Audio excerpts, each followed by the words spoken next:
Good afternoon, everyone. Welcome to today's 27th session of e-NISCHIT. I am Dr. Vandana Dabla from Share India, and we are going live from here, National Institute of TB and Respiratory Diseases, New Delhi. So today at the clinic, we have Dr. Ananya Prabhu with us from NIT and today the case will be presented by Dr. Ratna Mani, who is the medical officer at ART Center, GGH Kakinara, Andhra Pradesh.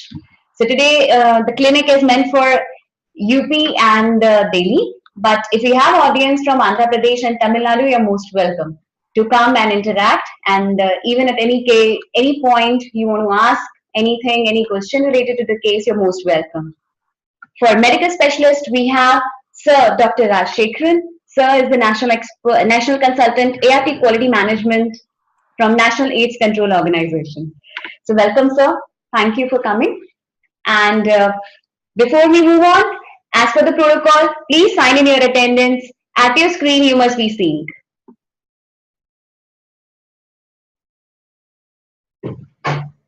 Please sign the attendance. Thank you. Thank you all for signing the attendance. So now we go ahead and it's time for the case presentation. I request Dr. Ratna Mani to please share the case. Madam, you can put on your speakers.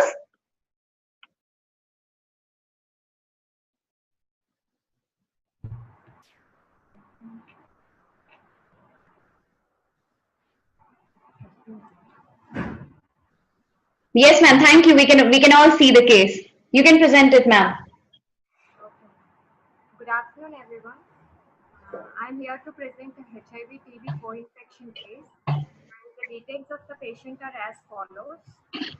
A 35-year-old female patient diagnosed to have mass lesion in left pons with right hemiparesis, with right cerebellar ataxia, with right apomotor neuron palsy with left ptosis. And the reason for case presentation is what is the better line of the treatment in this case and the possibility of the recurrence and follow-up case. And the date of the ART registration of the patient is 17th December 2013, and it is a transferring case from the other center to our GGH Kakinara, and her date of ART initiation is 31st March 2015. Her date of TB confirmation is on 8 January 2019, and her date of ATT initiation is 17 January 2019. And the other details of the patient are as follows. The 35-year-old female patient is on ART since March 2015, and she is initiated on ART with TLE regimen. And the patient went on LFU from Jan 2016 to April 2017. And the patient had history of fever and cough episodically, and her CBNAT is done and it is now detected for the tuberculosis. Then patient had come to OPD with history of weakness in right upper and lower limb, which is progressive in nature, and there is no history of seizures or loss of consciousness or vomiting or headache. And then patient was admitted in neurology ward and diagnosed to have right hemiparesis with right cerebellar ataxia with upper motor neuron facial palsy with ptosis. And her MRI brain with contrast showed heterogeneously enhancing mass lesion in right pons, tuberculoma, with extending inferiorly to the brainstem and superiorly to the thalamus. The patient diagnosed to have extrapulmonary tuberculosis and initiated on anti-tubercular therapy on standard first category 1 regimen with a fixed drug combination 3 pills per day as she weighs 48 kg. And the patient was improved. Fever subsided. Other than ataxia, patient is symptomatically stable after administration of the ATT and other drugs. She is not a known case of diabetic or hypertensive, and there is no previous history of pulmonary tuberculosis. And her CD4 count at ART initiation is 48, that is in 2015. Her last 3 serial CD4 counts are as follows. It is 212 in 2015, and it is 72 on 2017, and it is 67 on January. Actually, there was a mistake, ma'am. It is 2019. By mistake, we have entered it as 2018, and I'm sorry for that.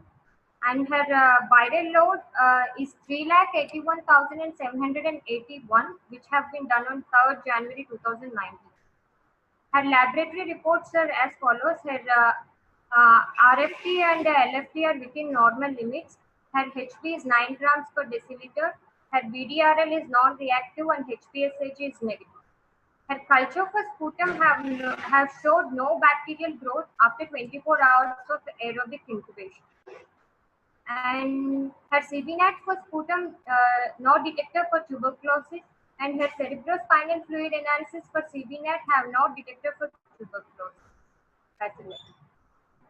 Her MRI brain with contrast have showed heterogeneously enhancing mass lesion in left pons, extending inferiorly to the brainstem and superiorly to the thalamus. It measured around 3.7 into 3 into 3.7 centimeters. Her MRI brain showed subacute impact in left inferior pontine colliculus, midbrain cerebral peduncle on left side, and in posterior limb of left internal capsule. Few small vessel ischemic changes in bilateral periventricular white matter, corona radiata, centrum semioval, frontal and parietal lobes. And her toxoplasma gondidae have not detected.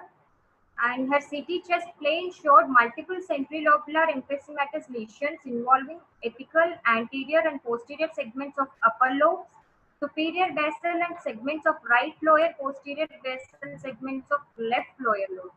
And her current regimen is she is on TLE, her ART regimen is TLE, and her anti-tubercular therapy regimen is on, she is on standard first line therapy, category 1 on 99 dots, and she is on 4-primoxyl prophylaxis therapy, and she is on other vitamin medicines like B6 and other supportive measures. And now the issues for the discussion are: can 99 dots 4 fixed drug combination is sufficient in this patient? And please suggest the line of treatment in this patient and follow up. And this is the patient's white card with her pre-ART and ART registration number, and these are her CD4 counts, and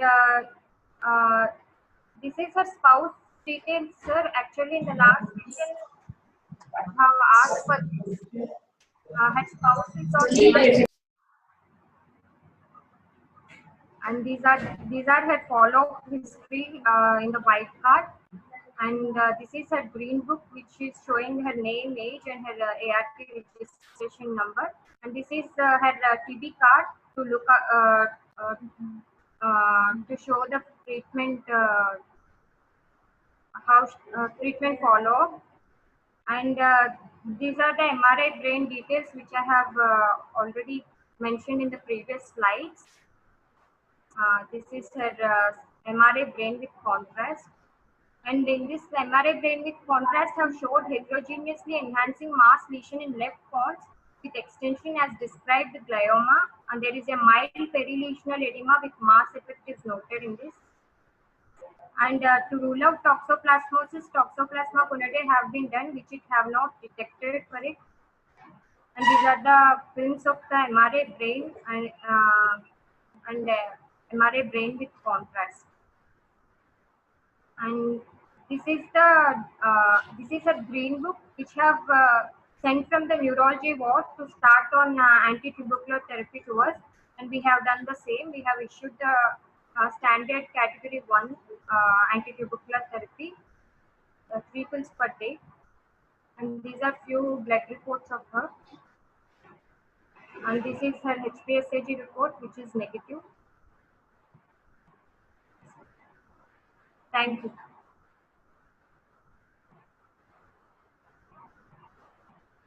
Thank you, Dr. Ratna. Thank you, madam. You can stop sharing the scheme. You can stop sharing the scheme.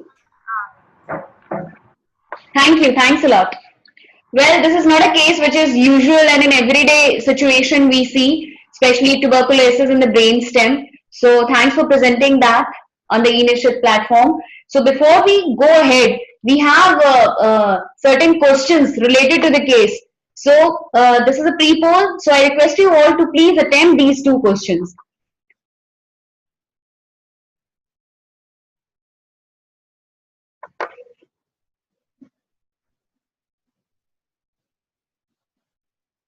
You will be seeing the first question is that ART center patient complained of worsening weakness of left hand and leg for past 3 weeks.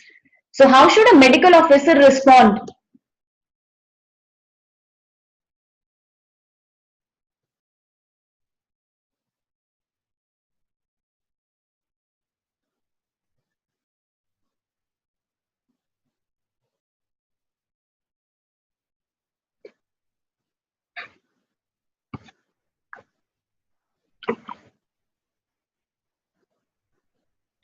The second question is also very interesting. It says, what is the best diagnostic investigation to confirm healing of intracerebral tuberculoma?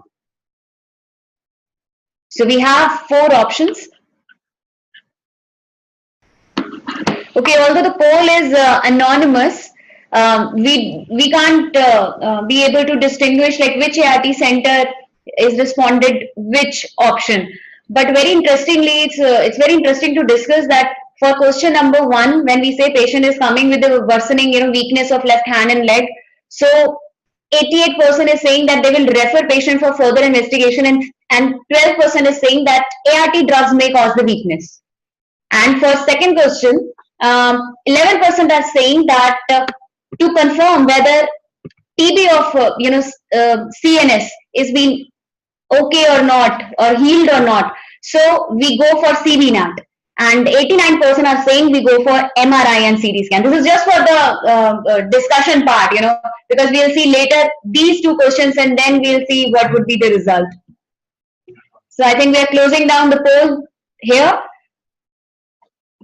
And now I request Dr. Rajasekaran sir. So please, you can start the presentation. Yes, sir. Good afternoon, friends, colleagues.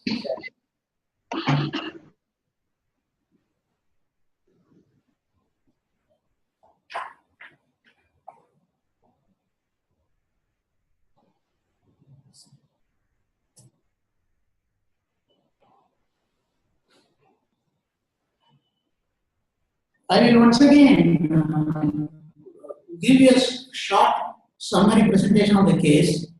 Actually, this is a case from Kakinara ART Center. When the patient was registered in the center, she was 33 years old at that point of time. Right now, she is 38 years. A female, weighing 48 kg. And she was started on anti-retroviral therapy in 2015. Subsequently, she was had some problem, and the tuberculoma brain was detected, and anti-TB treatment was initiated on her.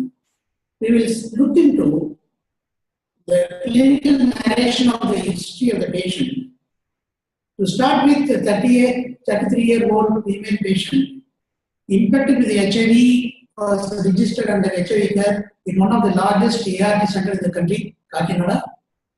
Even though she was eligible for initiation of ART at that point of time, however, she was not initiated. There was a delay of 15 months of ART initiation, and ultimately she was initiated on ART 31st March 2015 with tenofovir, lamivudine, and epagliflozin. Patient was not having a good adherence, treatment adherence, and one long spell of loss to follow was found for 15 months from January 2016 to April 2017. And 2018, October, November, she started developing some symptoms related to cough and also fever. She was investigated at that point of a time with a sputum examination. Subsequently, she was found to have weakness in both the right and upper and the lower limbs, which was progressive in nature. However, she never had any seizures or loss of consciousness, and she never had been treated for diabetes and hypertension. And there was also no history suggestive of treatment for tuberculosis. She did undergone examination with a CBNAT, both for CSF fluid as well as a sputum specimen. Both had been negative for mycobacterial tuberculosis. Ultimately, the patient had been admitted in neuro ward in Kakinara Hospital, where a neuro-physician made a diagnosis of this condition for a condition of right hemiparesis and cerebellar ataxia. This is an investigation did show CSF was not contributing as well as the sputum was not contributing in diagnosing this patient. Both had been negative for this patient. I think there is a disturbance. Dr. Rajasekaran sir, are you there? We are not able to hear you. Are you able to see the screen now? Yes, sir. Yes, sir. Actually, this T2 wet image showing hyper, you can see here, this is the area where you are seeing heterogeneous contrast enhancement noted in the left pons extending inferiorly to the brainstem and superiorly to the thalamus. And the size of the mass has been 3.7 into 3 into 3.7 centimeters. And it was also having a perilesional edema with mass effect that has been also noted, observed in this. And continuing with the same study, the spectroscopy was done at that point of time, did not contribute much. This was a suboptimal study of spectroscopy. The impression was made as a mass lesion, most of a benign lesion, most likely to be benign, and they thought to be a glioma at that point of time. And after 2 weeks, they repeated the scan once again, MRI Brain. Once again, you can see there are some lesion, this part, this is especially. But however, this point of time, they definitely noted there was a subacute infarct. The pontine colliculus, the midbrain, septal peduncle on the left side, and in posterior limb of left internal capsule. Possibly that could be the cause for the hemiparesis-like situation. Few small vessel ischemic changes were also found in the periventricular area, white matter, and other areas surrounding that. You can see around this area. And other investigation also importantly showed the hepatitis B is negative, and one of the important diagnoses, possible differential diagnosis in HIV person, the toxoplasma has been ruled out. Patient never had syphilis, and also non-diabetic, and hepatic function has been normal with a total bilirubin with a normal range. Continuing with other investigation, they also confirmed serially done from 2013 down to 8/1/2019. The patient is not a diabetic. Both the renal and hepatic functions appear to be reasonable.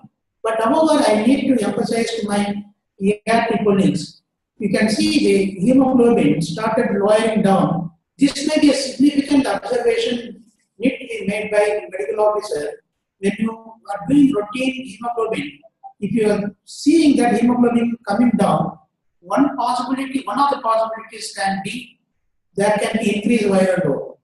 Maybe having the lowering, possibly the bone marrow suppression, can also result in lowering of hemoglobin. That also need to be considered here. Coming to the CD4 count, even though patient has been with this sector for almost 5 years, for 10 CD4 count, only 6 CD4 counts had been done.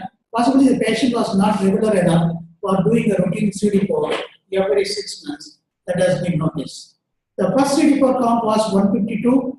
Even at that point of time, the eligibility criterion was a 250 was a cutoff point. She was not initiated, unfortunately, with an ERT. Anyway, I will discuss this CD4 count subsequently as well. We do not have the chest X-ray available, but however, they had the luxury of taking CT scan for this patient. Did not contribute much except for centrilobular emphysematous changes both in the upper lobe and lower lobe of the right side, and also the left basal segments of the left side. We had seen that. Ultimately, the diagnosis had been made in the neurological ward by a neurophysician, and you can see this area where the case has been referred as the right-sided hemiparesis, and they thought of a tuberculoma brain. They recommended to give a standard anti-TB treatment category 1. That's how it came to ERT center for initiating anti-TB treatment for this patient. Therefore, this is a patient with a suspected tuberculoma brain, the extrapulmonary tuberculosis, with upper motor neuron type of a right-sided hemiparesis with the right-sided differential paralysis, with possibly ipsilateral ptosis, maybe the oculomotor neuron compression may be taking place at that point of the time. The patient was given the standard first-line anti-TB treatment. Previously, we used to say category 1. Now we can call that the standard treatment for first-line treatment for tuberculosis. 2 months isoniazid rifampicin ethambutol pyrazinamide, followed by 4 months isoniazid rifampicin ethambutol. That was started on 17 January 2019, according to the body weight. And after that, patient was showing improvement and the symptoms are subsiding, fever subsided, but however, there is ataxia was present in this person, but however, improvement was definitely noticeable. Therefore, summing up what are the treatment the patient has so far, the anti-retroviral therapy had been started in March 2015 with a TLE regimen, tenofovir and efavirenz. Even though the patient was entitled for CPT, that is a protransmural prophylaxis therapy, she did have the CPT started only in December 2017. Anti-TB treatment, once tuberculoma made a diagnosis, from first, that is January 17 onwards, she is on 99 dose treatment onwards. Reasons for presentation, as Dr. Ratna Mani clearly was saying that this is a patient possibly thought of extrapulmonary tuberculosis, a tuberculoma brain, and she was started on a standard treatment. The queries from the medical officer whether this set of a 6 months treatment of a 99 dose is sufficient in this patient or not. That is one. Secondly, once you stop the treatment of this treatment, what is the possibility of recurrence and follow-up care in this patient?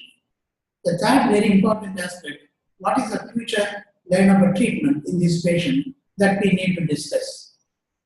Therefore, I have taken the discussion line of the following aspects. Yes, this is a diagnosis of tuberculoma that has been made, a manifestation of extrapulmonary tuberculosis. But however, I also need to raise a point here, whether the diagnosis of tuberculoma is convincing enough, because this is a clinical diagnosis. Was there a delay in ERT initiation? We also need to discuss that. And the case sheet in the white card, we did not see the IPT has been initiated, even though the patient has been entitled for IPT to be given. But first line, and also we did notice about availability of the CD4 count and possibly the immunological failure happening, and also new clinical event developing. There is also a clinical failure happening. Possibly we also need to discuss about the treatment failure in this patient. Lastly, I will also take up the question about what is the suggested mode of a treatment for this patient from now on. This is a slide, some of you may be seeing for third or fourth time. This is our standard training module slide. We have two pictures shown on the left and right. Actually, the left side of this slide showed you as the CD4 count coming down, we can see there is an entity of called mycobacteria, mycobacteriosis. We need to be found around 47% if the CD4 count less than 100 cells. Therefore, whenever mycobacteria occurs, the mycobacterium tuberculosis is getting seeded in other organs of the body. Therefore, extrapulmonary tuberculosis is also going to happen. On the right side also, you'll be able to see as the CD4 count comes down, what nearly happening at tuberculosis can have a lymphatic tuberculosis, then possibly less than 200, it can be a tuberculous meningitis, even lower than can have a disseminated tuberculosis, what has been witnessed in this case. Therefore, in any PLHIV, what we are showing here, the extrapulmonary TB has to be a differential diagnosis in all these patients. Coming to tuberculoma brain, The major challenge of management of tuberculoma brain is the diagnosis itself, very importantly. Appearance of a tuberculoma-like picture in a CT definitely is going to have some sort of a solitary or a multiple lesion, but you need to differentiate from other conditions you'll be able to see in many other areas.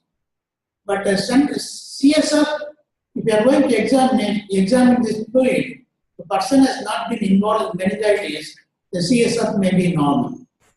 Therefore, the biopsy may be a clinching diagnosis, but doing a biopsy in a brain specimen is really too demanding and not feasible in many of the centers. Very importantly, we agree the limitation of many of the centers with which we are working with. All this put the clinician in a great dilemma how they are confident to make a diagnosis of tuberculoma. What could be the reasons or differential diagnoses that may come into the picture and confuse the clinician? The first and foremost thing, especially in a person living with an HIV, can be a toxoplasma brain. The neuropsychosis may be another entity. It can have a differential diagnosis. Pyogenic abscess, primary B-cell lymphoma can be another factor. Can be a metastatic or possibly it can also have a benign tumor, what already been discussed in this patient. Can also be differential diagnosis we can think in terms of. Now we are going to discuss how a neuroimaging can be helpful. CT scan definitely is going to have very important thing.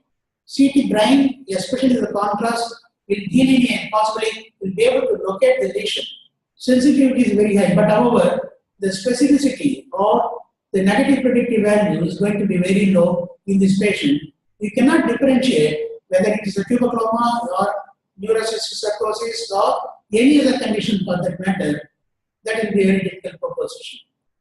Conventional MRI brain will be much better than CT, but still, even though it can delineate the structure better than the CT contrast, but still, however, it cannot pinpoint it can be tuberculoma only. It will be also having a definite problem.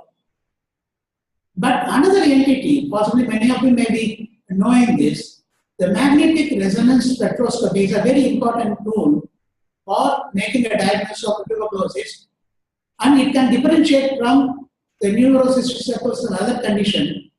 How? And we will also show you. That tool can show very clearly the MRS shows a specific lipid peak in case of a tuberculoma, which is a very characteristic in patients. You can have a differential diagnosis, you can rule out other conditions as such. I will show you how it can look like if you do a spectroscopy. You can see here the lipid factor, what you are seeing here can be definitely is elevated, that shows you this can be a tuberculoma. Possibly this is a N-acetyl aspirate is less, but lipid is more. This is a very characteristic of tuberculoma brain with which people can make a diagnosis. Coming to this patient proper, I had shown you and discussed two CT scan. The first CT scan gave a diagnosis of a mass lesion. The people thought this is possibly a glioma.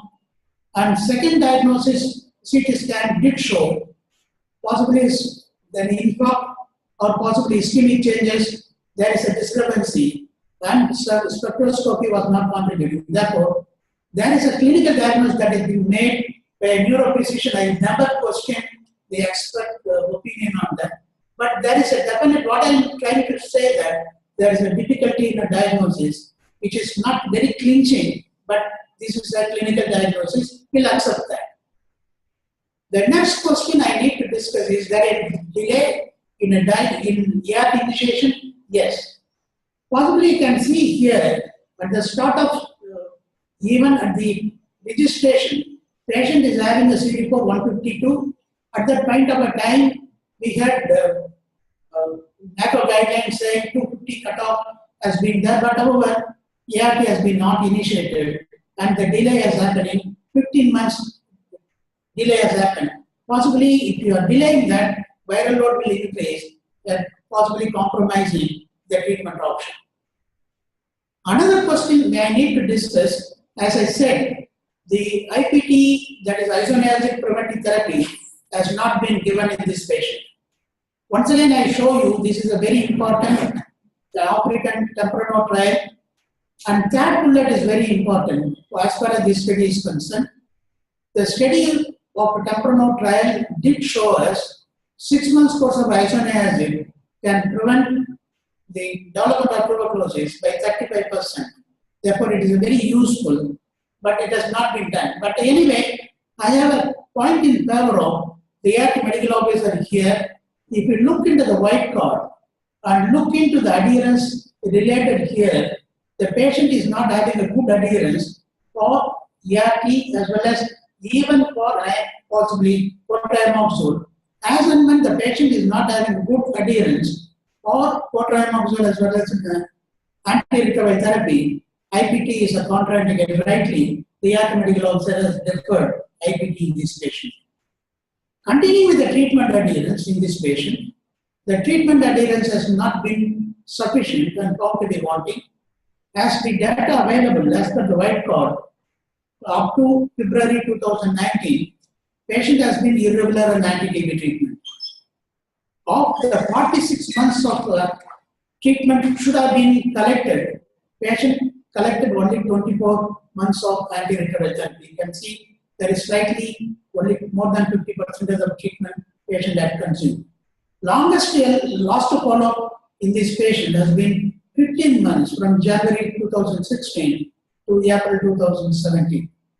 And if you look into the adherence, each month collection, the minimum has been 60%.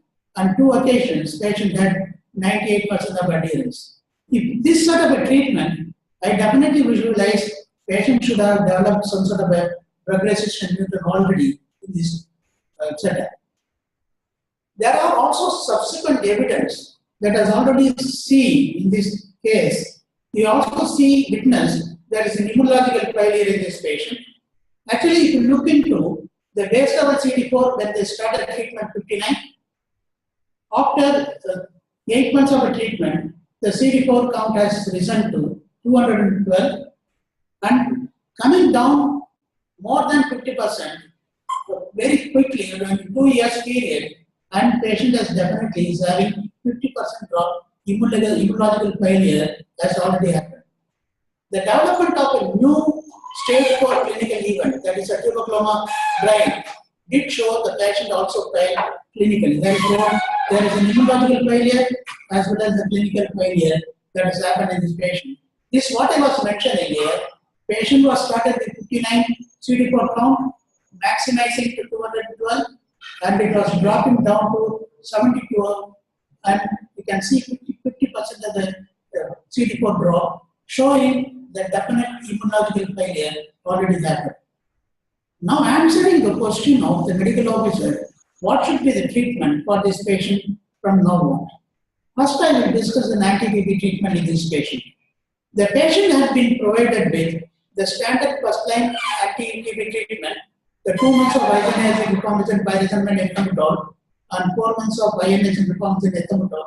This has been standardized right now, both for a new as well as a previously treated, and we do not differentiate.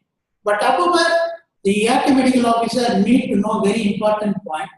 If a person has been previously treated in this sort of a situation, there should be an attempt made to collect the specimen, sputum, and send it for the DST lab to identify whether the person is having isoniazid, rifampicin, or both the resistant.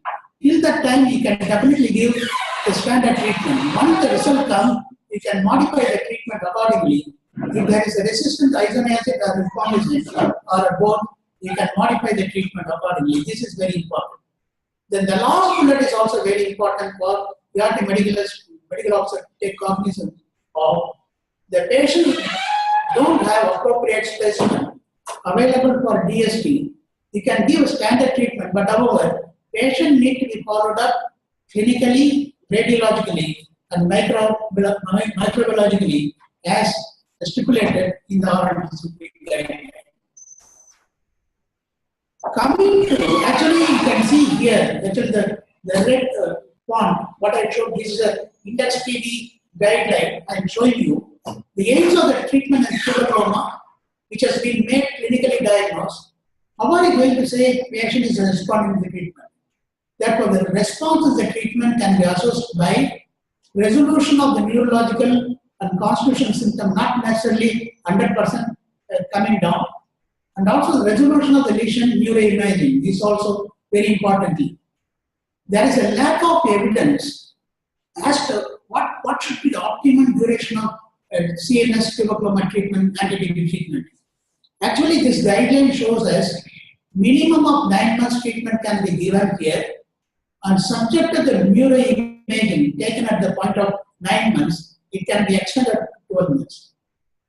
Therefore, these decisions need to be made in consultation with the Neuro-physician for the expert. Then, once you make the treatment, should be tailor-made. Once you discuss with the Neuro-physician as such. Actually, this is what RNTCP guideline also very clearly say. The continuation phase, the initial intensive phase cannot be extended. But however, continuation phase in a tuberculoma brain or a bone and joint tuberculosis can be extended up to 9 months even by ERT medical officer.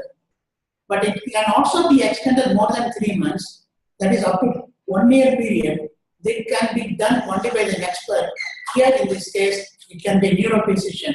With his advice, it can extend up to that.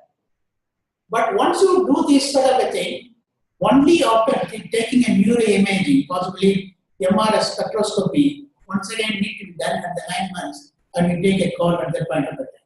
That is very important. Then continuing with this patient, minimum you can give 9 months, and 9 months you can take a call, do MRI spectroscopy, and identify whether another 3 months can be extended. After stopping anti-TB treatment, either 9 months or 12 months, please remember, patient has to be given another 6 months of isoniazid prophylaxis. This is what we call the relapse prophylaxis. You prevent relapse tuberculosis happening, this sort of a thing. You also do not forget to give protramoxil in this patient, need to be given as per the guideline, as and when the CD4 increases 350 and beyond, you can stop. Otherwise, till that point of a time, patient has to be given protramoxil prophylaxis. But when a patient is having hemiparesis and all these factors, do not forget, physiotherapy also need to be done for improving the condition of the patient as such. Coming to the anti-retroviral therapy, very importantly, patient is already getting a failure mode. As we discussed the immunological failure as well as also the clinical failure, we never had the latest CD4 count. Therefore, you can repeat the CD4 count, perform a viral load as per the new viral load guideline, which came only last week. I'll also show the next slide what should be the guideline like that. And first you do a viral load. Then, if a viral load is 1000 and above, ensure the patient treatment adherence is whether 95% or not. If it is not, work with the patient for another 3 months and step up adherence counseling and repeat the viral load after 3 months and take a call. Now, we will not take a decision of a treatment failure with a single viral load. 2 viral loads need to be done to make a decision on that. This is a very important. Without improving, changing of treatment, very difficult to get the patient the immunological restoration, and the patient will not be improving. Patient will be going for repeated failure both for a TB as well as anti-retroviral therapy. Now this is a change of a guideline. Possibly, please concentrate here. Once you do a viral load first time, if a viral load is more than 1000, you need to identify whether the patient is having 3 months. Once again, you need to do a step of adherence 3 months counseling, and you need to see whether patient is having 95% adherence or not. If patient is having 95% adherence, then you can repeat a viral load. If there is no, once again work with the patient, make the patient adherence for 95% adherence 3 months, then only you need to do a viral load. If a viral load is more than 1,000 copies, 1,000 and more, then patient is entitled for referring to session or initiating or changing a drug regimen. There is one rider here. Suppose even if the first viral load, like more than 1 lakh copy, and patient now in the same patient, the immunological failure and clinical failure already occurred. You need not wait for second viral load. You can refer the patient to ERT center. Therefore, the decision can be made. This is only thing exception. The viral load, first viral load is very high, and even at that point of a time, patient is having good adherence. Even with a single viral load, we can refer the patient to CSER for making a decision. Now there is a question come. Actually, this patient has been given inoperable lamivudine equivalence. If I have to give the anti-retroviral therapy, maybe if it is going to be failure, the hemoglobin is 9, I may prefer to give zidovudine, lamivudine, and rituximab. Now the patient is on rifamycin containing regimen. Therefore, if you are going to give rifamycin containing regimen, along with an atezolizumab, it is going to get suppressed. Atezolizumab is not going to have efficacy. Therefore, you need to change the rifamycin into rifabutine.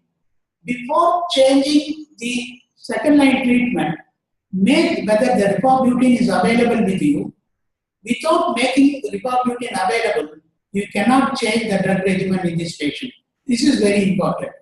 If you are going to change the rifabutine change even before the rifabutine is available, then it's going to be the second line treatment. If you are going to change, then patient is going to develop drug resistance. If that is the second bullet, is a very important. If a rifamycin based anti-TB regimen co-administered with a boosted PI, that is ritonavir boosted PI, HIV will develop drug resistant mutant to ritonavir boosted PI, and possibly the treatment failure ERT will develop. Therefore, make sure rifabutine is available. Till that time, we can give rifamycin based anti-TB treatment. Once rifabutine is made available, then you can change the treatment. This is a, please don't forget this. This is very important. Otherwise, we will fail. I am coming to the last 2-3 slides of my presentation. This is a summary and recommendation that needs to be made. There should not be any delay in ER initiation. If you are going to do that, you are not only preventing the occurrence of opportunistic infection, but also it will also reduce the mortality and morbidity. This is very important. The second very important point, as and when you find the poorest symptom screening is going to be negative, but IPT should not be withheld in any patient. This is going to reduce the occurrence of tuberculosis in this sort of a patient, especially the persons living in HIV. That very important, as we had seen in this patient, the treatment adherence has been compromised. Whenever the treatment adherence has not been monitored properly, patient is going to have both the immunological and possibly clinical failure as well, and the effectiveness of an anti-retroviral therapy is going to be lower. If you are having a good adherence, keep the patient is under the virological suppression, the same treatment can come for another many years. Therefore, the future therapeutic option, especially for ERT, patient will have longer duration for a survival in the same first-line treatment itself. Coming to the tuberculosis aspect here, the summary says that most of the extrapulmonary tuberculosis in our country being diagnosed not by identifying organism, by most of the clinical as well as the major parameters. Therefore, we need to remember, still we need to follow the patient scrupulously, clinically, radiologically, as well as microbiologically at important intervals as stipulated in RTSP guideline. Today, you might have learned that the magnetic resonance imaging, simple MRI, will not help in diagnosing Tuberculoma Brain. The MRI with the spectroscopy definitely is going to be a very important factor. The last thing I am going to say that when patient is on anti-TB treatment, especially for tuberculoma at 9 months or 12 months, you definitely repeat MRI spectroscopy and then take a call. See whether the patient is improving, then only you need to make a change. Actually, these are the very important factors you need to recognize that. Lastly, it is I need to thank Dr. Ratna Mani for presenting a very important and a challenging case, especially in the ERT center, with this sort of a picture coming into, then possibly I need to appreciate that. Secondly, the center has done very well, especially the nodal officer, Deans of Superman. I very well, I know each and every one of them myself very personally, and also the neuro-physician for helping and arriving at some sort of a diagnosis and following the patient importantly. And lastly, Dr. Vandana and her team for selecting this very important challenging case for discussion today. I thank each and everybody for the opportunity that has been given, and I also do thank everybody for your patient listening. Possibly it might have helped you to learn something more. Thank you very much. Thank you, sir. Thank you very much. Now, floor is open for the questions. Anybody would like to ask anything to Dr. Ratna Mani or Dr. Rajasekaran, sir? Second screen, brother. Please raise your hands. Or anybody would like to comment on anything regarding the case or any other question you have in your mind while sir was presenting the slide and discussing the case.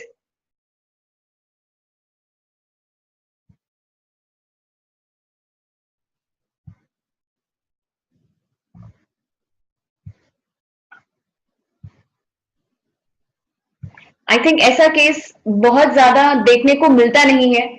Very rare case it is, and sir has explained it so beautifully, especially because tuberculosis is one of the most common opportunistic infections in PLHIVs. So यहाँ पे, yes sir. Yeah. I need to say that we have around 10 postgraduate students also with us. Actually, one of the postgraduate students himself wants to ask one question. If you allow that to be. Yes, sir, sure. Sir, is there any role for steroids in cases like this, especially Tuberculoma Brain? Actually, the question has been, what should be the role of a steroid? Is there a role of a corticosteroid in the case of a tuberculoma that can be given? Actually, the answer has been, if you had seen the perilesional edema, as well, that has been seen that if corticosteroid may be helpful in reducing the edema factor and reduce the size, if there is going to be some sort of a compression related symptom, it may have some sort of an improvement. But at the same time, we need to be also very much guarded. The steroid is going to be a double-edged weapon here in the HIV. It can reduce some sort of immunological mechanism. Therefore, it also needs to be given only for a short duration, 2 to 3 weeks of the steroid. That may be. You don't exceed more than 4 weeks. For example, you can give the 1 milligram per kilogram body weight for 15 days and start gathering that. That may be very helpful in this sort of patient. Okay, thank you, sir. Is there anybody who would like to add anything or comment on anything or ask sir or Dr. Ratna Mani?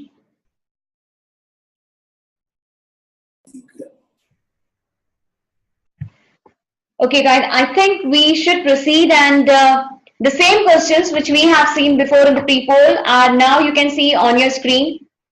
So now after listening to the presentation, what do you think? If a patient comes to ART center with a weakness, with a worsening weakness of left hand and leg, what should be done? I request you all to please attempt the poll. कृपया आप दोनों questions जो आपकी screen पे हैं उसको attempt करें. Only 1 minute to go. Okay, so there is difference of opinion in both the questions which we have seen in the pre-poll and post-poll, although we don't know which ART center has given which answer.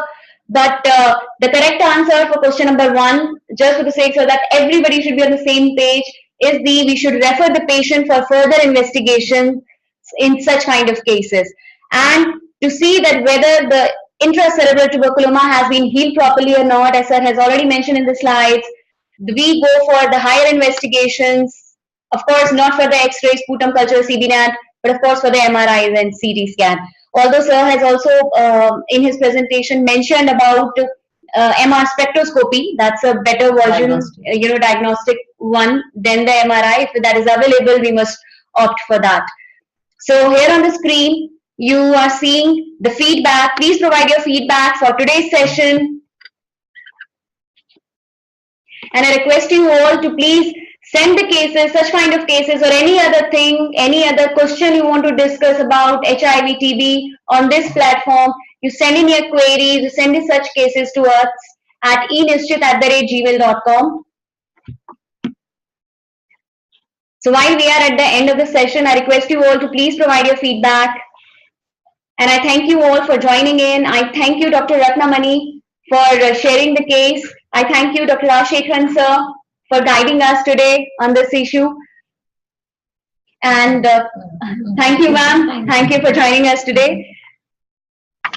Okay, so with that, we end today's session. Thank you once again to everyone, and wish you a very, very colorful Holi, which is coming on the next Thursday. So we will be seeing you all on next Thursday. Thank you. Thank you all.